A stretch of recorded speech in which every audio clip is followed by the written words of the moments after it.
Bismillah, alhamdulillah, salatu wassalamu ala rasulillah.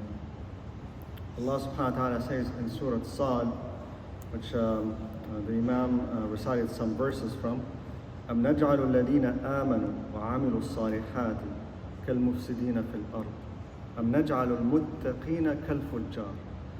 Shall we make those who believe and do righteousness like those who spread corruption in the land? Or shall we make those who have taqwa, those who are pious, like those who are disbelievers? Of course, they're not the same. You know, while millions of people, follow the actors and the singers and the soccer and football players, those are not, as Muslims, as believers, those are not our role models. Our role models are the prophets, Messenger Muhammad sallallahu alaihi wasallam, his companions, and the righteous believers who followed them and came after them. And of those people is Al-Imam Al-Nawawi. Al-Imam Al-Nawawi, that I'm sure we've all heard of, right? But what do we know about Imam Al-Nawawi? We hear these names, right, and we see the books with the names, but then we don't really know much about these, righteous people who contributed so much, right? So does anyone know anything? Can anyone share anything about Al-Imam Al-Nawawi? Anything at all? He was a great scholar. And, he studied from many people. He traveled to study from many people as a youth. And, if I'm not mistaken, was he one of those Syrian? He passed away young. And he was a big scholar. He traveled a lot. He gave much knowledge. He was a very knowledgeable student. Jazakallah khair. So he was very knowledgeable and he passed away young. Very young. Okay. Anything else?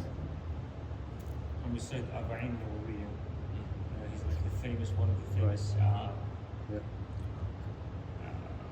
compilation of ahadith of the Prophet sallallahu alaihi wasallam. Many of the scholars build so much on it. Jazakallah khair. So he's the author of Al-Arba'un Al-Nawawiyya, the 40 hadith. He compiled 40 hadith from the Prophet ﷺ. He has a book called Al-Arba'un Al-Nawawiyya. Anything else about this Imam? He was from Syria. MashaAllah. He was from Syria. I was actually going to ask that question. His name, An-Nawawi, is from Nawa. Nawa is a town in Syria, in southern Syria.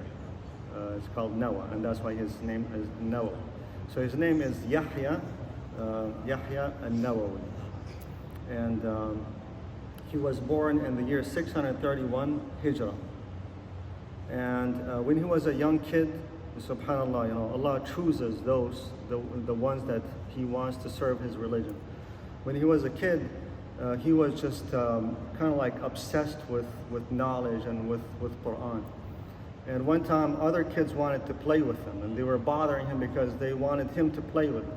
And he was running away from them and crying and reciting Quran. So a scholar was passing by and he saw that scene. It's a scene that you don't see every day. So he went to his father and he told him, let this kid study. Let this kid go and study Quran and Hadith. And his father did just that. His father took him to school and he studied Quran and Hadith. And he had three very distinct characteristics. He was just pouring on the books. Like he was just, he had this appetite, great appetite for learning. And his knowledge became, very, very vast. He became very, very knowledgeable, very quickly. And he was very productive. He was very, very productive. It is said that if you take the number of pages that he authored and divide them by the number of days that he lived, that it'll be an average of like 40 pages per day. From the day that he was born until the day that he died. Like 40 pages per day. And he died when he was 45 years old. This is the Imam that his books, Riyadh al-Salihin, the Garden of the Righteous, the Gardens of the Righteous, and Al-Arba'un Al-Nawawiyya, that Every masjid has them. Every masjid and every Muslim household has them. And scholars say that this is a sign that Allah subhanahu wa ta'ala accepted his deeds, accepted his deeds because of his sincerity. Because if you're sincere, Allah subhanahu wa ta'ala will accept your work. So he went to Damascus and he studied. Damascus is a big city compared to Noah, from a village to a big city. But he wasn't distracted. He wasn't interested in, the things that typically young men. He was 18 years old when he went to Damascus. He wasn't interested in, food and clothes and women and all of that. He wasn't interested. He was so much so that even like the fruits from the trees that are in the street, he wouldn't eat from them because of his taqwa. He didn't think that was permissible for him because he didn't have permission to eat from that. Look at the level of taqwa that this man had. And so they appointed him to teach, in the school. And they paid him a salary, but he didn't take any of that salary. And he would just leave it with them. And then once a year, he would take that money and he would buy like a land or a building and annex it to the school.